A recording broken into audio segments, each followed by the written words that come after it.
Now students इस question को देखिए, उसने हमसे बोला है, अब देखो इन्होंने इस क्वेश्चन में क्या किया है, pair of linear equation into variable और एपी को मिला दिया है, अरिथमेटिक प्रोग्रेशन को। दो अननोन से ए एंड बी की वैल्यू निकालनी एंड ये हमारे पास एपी में। ध्यान सुनिएगा, उसने बोला find a and b such that a 7, ठीक, b and 23 these are in AP. ये सभी हमारे एपी में। अब ये बताओ अगर ये एपी में है तो क्या हो जाएगा बताइए। देखिए ये हो गया हमारे पास फर्स्ट टर्म A1, ठीक, ये हो गया हमारे पास सेकेंड टर्म A2, ये हमारे पास हो गया थर्ड टर्म A3 और A4 फोर्थ टर्म 23, ठीक। अब हमें पता है कि अगर ये टर्म सभी एपी में तो भाई A2 माइनस A1 भी कॉमन डिफरेंस के इक्वल होगा और A3 माइनस A2 भी, भाई किसी भी टर्म से उसके पहले वाला माइनस करोगे तो आपका कॉमन डिफरेंस आएगा। तो A2 minus A1 is equals to A3 minus A2 होगा, ठीक है। भाई टू अननोन्स है ना A और B, तो दो इक्वेशंस बनेंगी A और B में, देखते हैं कैसा होता है। A2 की जगह आप क्या रखोगे 7, तो A2 सेकेंड टर्म की जगह 7 माइनस A1 की जगह आप क्या रखोगे A is equals to A3 third term क्या है B minus A2 second term क्या आपके पास 7 है, ठीक।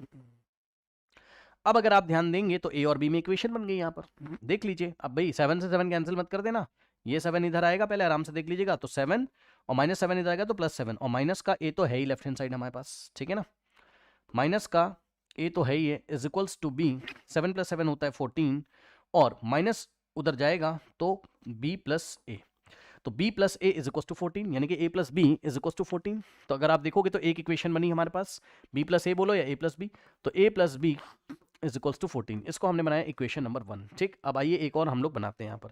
तो एक और इक्वेशन अगर आप बनाएंगे तो ध्यान दीजिए जरा, A4 minus A3 is equals to A3 minus A2, भाई A3 माइनस A2, ये देखिए एक और बनेगी A3 माइनस A2, ये भी तो कॉमन डिफरेंस है ना, A3 माइनस A2 और A4 माइनस यानी fourth term minus third term भी आपका कॉमन डिफरेंस है, ठीक है।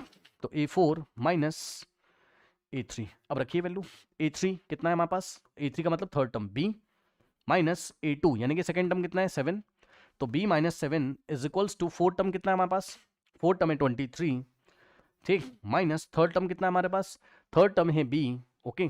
अब जरा ध्यान देंगे बच्चों आराम से, ये माइनस B आपका इधर आएगा तो B प्लस बी हो जाएगा, भाई आप B से B कैंसिल मत कर देना क्योंकि ये प्लस का है और ये जब इधर का आएगा तो B प्लस बी हो जाए इज इक्वल्स टू 23, ऐसा ही था, और माइनस 7 राइट हैंड साइड जाएगा तो प्लस 7, b प्लस बी होता है हमारे पास 2b इज इक्वल्स टू, अब देखिए 23 प्लस 7 होता है 3030, करेक्ट। अब ये अगर आप देखोगे तो 2 into B is equals to 3030, अब ये 2 मल्टीप्लाई उधर जाके डिवाइड करेगा तो b is equals to 30 divided by 2, तो 15 यहाँ पर आएगा।